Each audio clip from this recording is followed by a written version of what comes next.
안녕하세요, 찐TV예요. 오늘은 국거리 및 수육용 부위로 최고 인기 있는 사태를 작업할 거예요. 캐나다 최대 규모의 무항생제 및 유기농 고기를 사육하고 공급하는 베레타 농장에서 받은 AAA 등급 사태로 작업해 보겠습니다. 오늘도 야무지게 썰어볼까요? 시작에 앞서 진공 포장을 제거한 뒤 흡수지를 사용하여 물기나 뼛가루 등의 잔여물을 제거하겠습니다. 사태는 다른 부위들과 정리 작업이 약간 다르답니다. 발굴뿐만 아니라 근막, 골막, 인대, 그리고 힘줄들을 정리해야 하는데요. 마치 정육 버전의 종합격투기 같죠? 축구선수 허벅지 같은 생김새와 다르게 고기의 결이 곱고 풍미도 좋습니다. 근육 다발이 모여있는 부위라 식감은 쫄깃하고요. 장시간 요리에도 이런 식감을 유지하며 부드러워지기까지 합니다. 한국에서는 찜 요리나 수육에 많이 사용하죠? 북미에서는 스테이크나 스튜에 주로 사용됩니다. 뼈는 작게 잘라서 사골로도 사용하고요. 그야말로 아낌없이 주는 사태네요. 이번 영상에서는 사태를 발굴한 뒤 근육을 분리하고 마지막으로 요리하기 좋게 막들과 인대, 힘줄 등을 정리할 것입니다.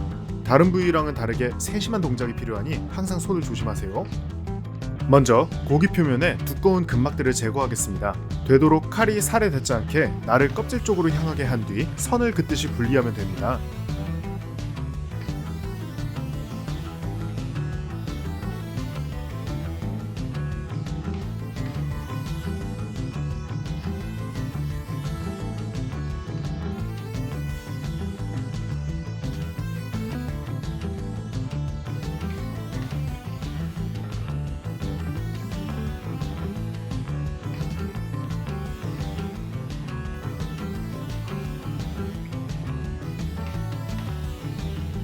먼저 뼈에 붙은 골막들을 분리해서 첫 번째 근육을 분리시킵니다.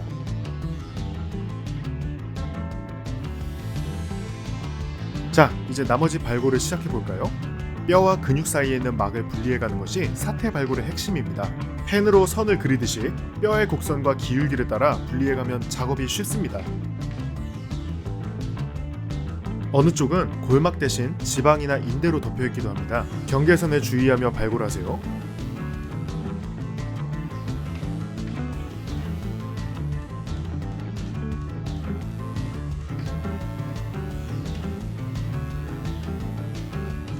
잠시 반대편을 정리할게요.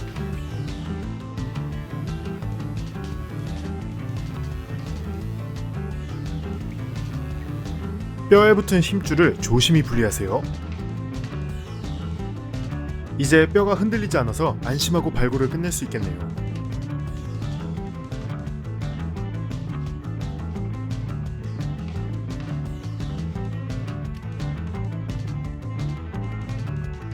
다 끝났습니다. 이게 사골뼈입니다.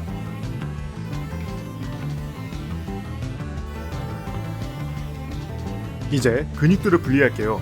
참고로 지금 작업하고 있는 것은 앞다리 사태이지만 북미에서는 대부분 상박살이 분리된 상태로 유통이 됩니다.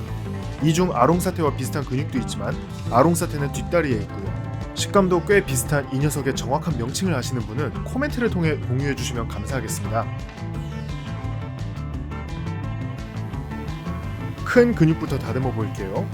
겉에 보이는 근막, 골막들을 살짝 잡아당겨 분리해 주시면 됩니다. 근막들은 굉장히 얇아서 쉽게 정리할 수 있습니다. 천천히 돌려가며 근막을 제거해 주세요.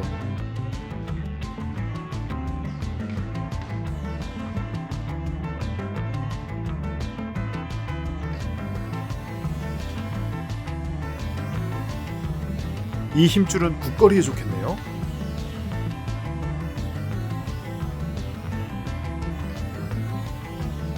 이렇게 근막들을 정리했습니다.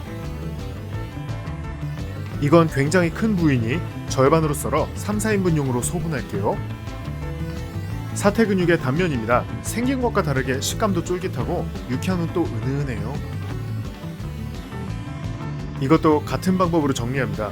저는 뭣도 모르고 구워 먹어봤다가 너무 고무지육개처럼 뻑뻑해서 한참 후회했는데요.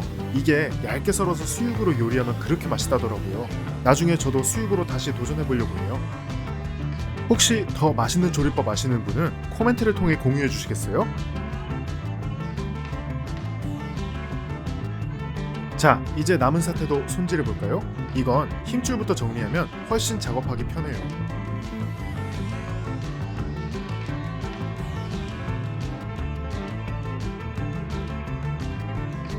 원래 발굴용으로 나온 짧은 칼로 작업하면 훨씬 수월한데요. 그 칼을 잃어버려서 긴 칼로 작업하려니 조금 번거롭네요. 하지만 이렇게 작업이 끝났습니다.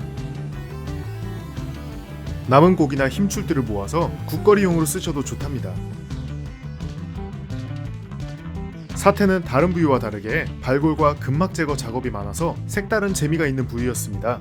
오늘 영상 어떠셨나요? 궁금한 점이나 의견을 공유해 주시면 정성껏 답변해 드리겠습니다. 혹시 잊으셨다면 구독도 부탁할게요. 감사합니다. 다음 영상에서 또 만나요.